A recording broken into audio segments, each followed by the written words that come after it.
December 20, 2025 നമ്മളങ്ങനെ നമ്മുടെ 900 കണ്ടിയിലേക്കുള്ള യാത്ര സ്റ്റാർട്ട് ചെയ്യുകയാണ്.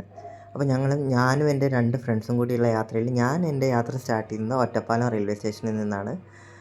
സഞ്ജയ് വരുന്നത് മംഗലാപുരത്ത് നിന്ന് ട്രെയിനിൽ കോഴിക്കോട്ടേക്ക് എത്തും. അതേപോലെ തന്നെ വിഷ്ണു ആണെന്നുണ്ടെങ്കിൽ വൈറ്റിലയിൽ നിന്ന് ട്രെയിനിൽ കോഴിക്കോട്ടേക്ക് എത്തും.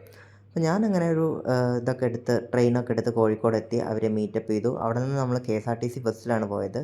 KSRTC ബസ്സിൽ നമ്മൾ കൽപ്പറ്റ പോയി. കൽപ്പറ്റയിൽ നിന്ന് വീണ്ടും ഒരു ബസ് എടുത്ത് അങ്ങനെ മേപ്പാടി വരെ പോയി. മേപ്പാടിയിൽ നിന്ന് നമുക്കൊരു ജീപ്പ് കിട്ടി. ആ ജീപ്പിൽ നിന്ന് പോയിക്കൊണ്ടിരിക്കുമ്പോൾ ഒരു കാഴ്ചയാണ് കണ്ടുകൊണ്ടിരിക്കുന്നത്. അതിനുശേഷം അവർ ശശിയേട്ടൻ്റെ ചായക്കട എന്ന് പറഞ്ഞൊരു ചായക്കടയിൽ നിർത്തി തന്നു. അവിടെ നിന്നാണ് നമുക്ക് റിസോർട്ടിലേക്കുള്ള ജീപ്പ് കിട്ടുന്നത്. അങ്ങനെ റിസോർട്ടിലേക്ക് ജീപ്പ് ഒരു 5 കിലോമീറ്ററോളം ട്രക്കിംഗ് ചെയ്തിട്ടാണ് ഉള്ളിലേക്ക് കൊണ്ടുപോയത്. അപ്പോൾ അതെടുക്കണം, വീഡിയോ എടുക്കണമെന്ന് ഭയങ്കര ആഗ്രഹം ഉണ്ടായിരുന്നു. പക്ഷേ എടുക്കാൻ പറ്റിയില്ല, കാരണം അത്ര ജെർക്കിംഗ് ആയിരുന്നു അതിനകത്ത്. അങ്ങനെ ഒരുവിധം കുലുങ്ങി നമ്മൾ റിസോർട്ടിൻ്റെ അവിടെ എത്തി. നല്ല ബ്യൂട്ടിഫുൾ ആയിട്ടുള്ളൊരു റിസോർട്ടായിരുന്നു. അതിൽ താഴത്തെ സൈഡിലുള്ള ഒരു ക്വാർട്ടേഴ്സ് ആയിരുന്നു നമ്മുടെ ക്വാർട്ടേഴ്സ്. അപ്പോൾ ക്വാർട്ടേഴ്സിലേക്കുള്ള സ്റ്റെപ്സാണ് ഈ കാണുന്നത്. അങ്ങോട്ട് നേരിട്ട് കയറി ചെന്ന് കഴിഞ്ഞാൽ ഒരു ചെറിയ റൂമിനകത്ത് പക്ഷേ 3 പേർക്ക് സുഖമായിട്ട് കിടക്കാൻ പറ്റുന്നൊരു ബെഡാണ്. ഇത് ശ്രദ്ധിക്കേണ്ടതെന്ന് വെച്ചാൽ ഇത് കംപ്ലീറ്റ് ആയിട്ടും കാടിനകത്താണ് ഈ ക്വാർട്ടേഴ്സ് ഉള്ളത്.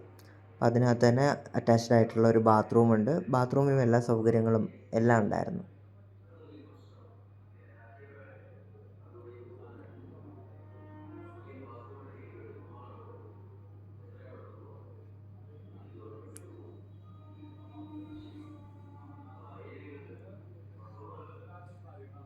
അതിൻ്റെ തൊട്ട് മുന്നിലായിട്ട് തന്നെ ചെറിയൊരു അരുവി പോലെ അങ്ങനെ വെള്ളം വരുന്നത്, അതിൻ്റെ ശബ്ദം ഇങ്ങനെ നല്ല രസത്തിൽ കേൾക്കുന്നുണ്ടായിരുന്നു. രാത്രി മുഴുവൻ അങ്ങനെ കേൾക്കുന്നുണ്ടായിരുന്നു. അങ്ങനെ ഒരു 5 മണിയാകുമ്പോഴേക്കും നമ്മൾ പുറത്തിറങ്ങി. നമുക്കൊരു കേവ് ട്രക്കിംഗ് എന്ന് പറഞ്ഞൊരു സംഭവം ഉണ്ടായിരുന്നു. അതിന് നമ്മുടെ ഇതിൻ്റെ ഫ്രണ്ടിൽ തന്നെയുള്ള ആ അരുവി കൂടെ നമ്മൾ കയറി കുറച്ച് മുകളിലേക്ക് പോയി കഴിഞ്ഞാൽ അവിടെ നിന്ന് നല്ലൊരു വ്യൂ ഉണ്ടെന്നാണ് പറഞ്ഞത്. അപ്പോൾ നല്ല അസല തണുത്ത വെള്ളമായിരുന്നു അവിടെ ഉണ്ടായിരുന്നത്. അതിൽ കൂടെ നല്ല അത്യാവശ്യം വഴുക്കുന്നും ഉണ്ടായിരുന്നു. അപ്പോൾ ചെരുപ്പിടാതെ നമുക്ക് അല്ലാതെ പോയി കഴിഞ്ഞാൽ കുറച്ചുകൂടി ഗ്രിപ്പ് കിട്ടും. അങ്ങനെ ഒരു വലിയ ഗ്രൂപ്പ് ഓഫ് ആൾക്കാരുണ്ടായിരുന്നു. അന്നത്തെ ദിവസം താമസിക്കുന്ന എല്ലാവരും ആ ട്രക്കിംഗ് ചെയ്ത് മുകളിൽ പോയി നമ്മൾ തിരിച്ചു വന്നു. അപ്പോഴേക്കും അവർ പറഞ്ഞു ഡിന്നർ റെഡിയായി.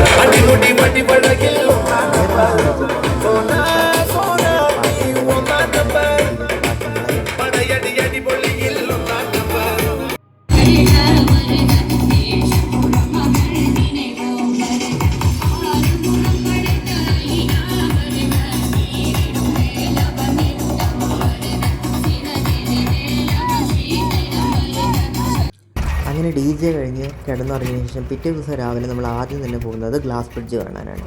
നമ്മുടെ പാക്കേജിലെ അവസാനത്തെ സംഭവമാണ് ഗ്ലാസ് ബ്രിഡ്ജ്. അവിടെ ഗ്ലാസ് ബ്രിഡ്ജും അതുപോലെ തന്നെ ഒരു ട്രീയുടെ മുകളിലുള്ള ഒരു വ്യൂ പോയിൻറ്റും മാത്രമേ ഉള്ളൂ. അത് ഞാൻ എടുത്തിട്ടില്ല. പക്ഷേ ഗ്ലാസ് ബ്രിഡ്ജിൽ നമ്മൾ കാണുമ്പോൾ അത് നല്ല രസമുള്ളൊരു സംഭവമാണ്. താഴത്തേക്ക് നോക്കുമ്പോൾ കുറച്ച് പേടിയാവും. അതുപോലെ അത് കുലുങ്ങുന്നുണ്ടോ ആടുന്നുണ്ടോ എന്നൊക്കെ നമുക്ക് ചെറുതായിട്ട് തോന്നും. പക്ഷേ എനിക്ക് പേഴ്സണലി 250 രൂപയ്ക്കുള്ളത് ഉണ്ടോ എന്ന് ചോദിച്ചു കഴിഞ്ഞാൽ ഞാൻ ഒരുപക്ഷെ ഇല്ലയെന്നേ പറയുള്ളൂ. പിന്നെ ഫ്രീ ആയിട്ട് തന്നെ അവിടെ ആർച്ചറി ഉണ്ട്. അതുപോലെ റൈഫിൾ എന്ന് പറയുന്ന ഒരു സംഭവമുണ്ട്. അതിന് പക്ഷേ നമ്മളൊരു 50 രൂപ കൊടുക്കണം. അല്ലാതെ പിന്നെ ഒരു പെനാൽറ്റി ഷോട്ട് ഔട്ട് എന്ന് പറഞ്ഞാൽ വെറുതെ ഫുട്ബോൾ തട്ടിക്കളിക്കാനൊരു സ്ഥലം, ക്രിക്കറ്റ് തട്ടിക്കളിക്കാനൊരു സ്ഥലം, അങ്ങനെയുള്ള ചെറിയ ചെറിയ സ്ഥലങ്ങളുണ്ട്. അതിൽ കുറച്ചും കൂടി ഫണ്ണായിട്ട് തോന്നിയത് നമ്മുടെ ടെക്കഷീസ് കാസ്റ്റിലൊക്കെ നമുക്ക് മനസ്സിൽ ഓർമ്മ വരുന്ന രീതിയിലുള്ള ഈ ഒരു ഗെയിമാണ്. അതിന് അവർ റോപ്പ് റിലേറ്റഡ് ആയിട്ടുള്ള എന്തോ ഒരു നെയിമാണ് കൊടുക്കുന്നത്. ഞങ്ങൾ ആദ്യം ഇത് റോപ്പ് വേ ആണോ എന്ന് തെറ്റിദ്ധരിച്ചു. പക്ഷേ റോപ്പ് വേ ആയിരുന്നില്ല, റോപ്പ് ഗെയിം ആയിട്ടുള്ള ഈ ഒരു സംഭവമായിരുന്നു. അതിൽ ഈ ഒരു പാർട്ടെല്ലാം ഭയങ്കര ഈസിയാണ്. പൊതുവേ നമുക്ക് ആ ഒരു കയറ് പിടിച്ച് കയറാനും ഒക്കെ കുറച്ചും കൂടി എളുപ്പമായിട്ട് പറ്റും. പക്ഷേ ആ ഒരു ഗെയിമിൻ്റെ ഏറ്റവും ലാസ്റ്റ് ഭാഗത്തിൽ നമ്മളൊരു സ്വിങ് പോലെ നിൽക്കുന്ന ഒരു സംഭവത്തിൽ നിന്ന് അടുത്ത സ്വിങ്ങിലേക്ക് നമ്മൾ ചാടണം. അത് ലേശം പാടാണ്. അത് ഞാനും വിഷ്ണുവും ഒരുപാട് ട്രൈ ചെയ്തിട്ടും പറ്റിയില്ല. പക്ഷേ സഞ്ജയ് ട്രൈ ചെയ്ത് ഒരുവിധം അതങ്ങനെ സെറ്റാക്കി എടുത്തു. അപ്പോൾ അവനത് സക്സസ്ഫുള്ളായി ചെയ്യുന്നതിൻ്റെ വീഡിയോ ആണ് ഇപ്പോൾ നിങ്ങൾ കണ്ടുകൊണ്ടിരിക്കുന്നത്.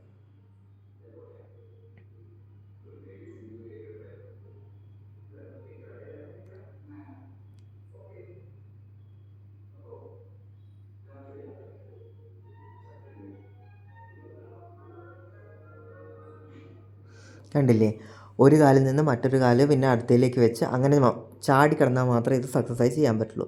ഞാൻ ട്രൈ ചെയ്യാൻ നോക്കിയിട്ട് ഇടയ്ക്ക് വീഴാൻ പോവുകയാണ് ചെയ്തത്. എന്തായാലും ഭയങ്കര ഒരു ടാസ്ക്കാണത്. അവിടെ ഉള്ള ആൾക്കാർക്ക് അത് സുഖമായിട്ട് ചെയ്യാൻ പറ്റുന്നുണ്ട്, പക്ഷേ നമുക്ക് ഭയങ്കര പാടാണ്.